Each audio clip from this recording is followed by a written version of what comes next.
حضرت شیخ عبدالقادر جیلانی بغداد شریف میں علم و عرفان کے مرکز تھے۔ آپ کے پاس دور دور سے لوگ علم حاصل کرنے، اصلاح نفس اور روحانی فیض پانے آتے تھے۔ آپ کا زمانہ کرامتوں اور معجزات سے بھرا ہوا ہے۔ انہی کرامتوں میں سے ایک مشہور واقعہ دوبی برات ہے۔ ایک مرتبہ بغداد کے قریب ایک دوبی دھوبن رہتی تھی۔ اس کی بیٹی کی شادی طے ہوئی اور شادی کی رات بڑی دھوم دھام سے بارات نکلی۔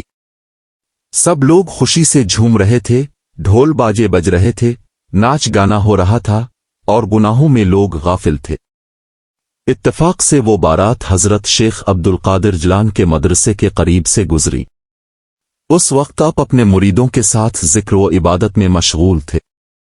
جب بارات کی آواز آپ کے کانوں میں پہنچی تو اپنے سر الفاٹے کر فرمایا، یا اللہ، یہ لوگ تیری نافرمانی میں خوشیاں منا رہے ہیں، انہیں ہدایت عطا فرما، پھر ان کے غرور کا انجام دکھا دے۔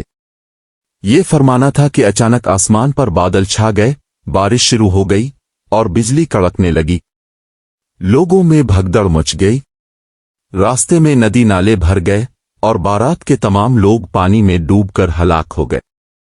جب صبح ہوئی تو اس دوبی دھوبن نے اپنی بیٹی اور باراتیوں کی لاشیں دیکھی۔ وہ روتی ہوئی حضرت شیخ عبدالقادر جیلانی کے دربار میں پہنچی اور چیخ کر کہنے لگی، حضرت، آپ نے میری بیٹی کی بارات کو بد دعا دی، وہ سب ڈوب گئے۔ اگر آپ اللہ کے ولی ہیں تو ان سب کو زندہ کر دیجیے۔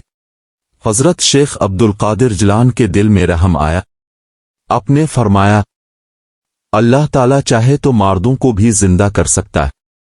پھر اپنے اللہ کے حضور دعا کی اور فرمایا، اے پروردگار، اگر عبدالقادر تیرا محبوب ہے تو میری دعا قبول فرما اور ان مردوں کو زندہ کر دے۔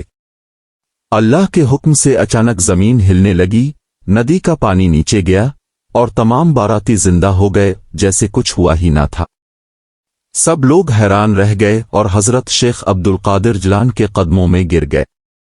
یہ واقعہ اس بات کی علامت ہے کہ اللہ کے ولیوں کی دعا میں بڑی طاقت ہوتی ہے۔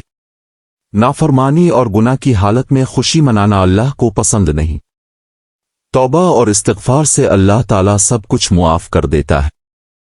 حضرت شیخ عبدالقادر جیلانی کا مرتبہ اتنا بلند ہے کہ ان کی دعا سے مردے بھی زندہ ہو جاتے ہیں۔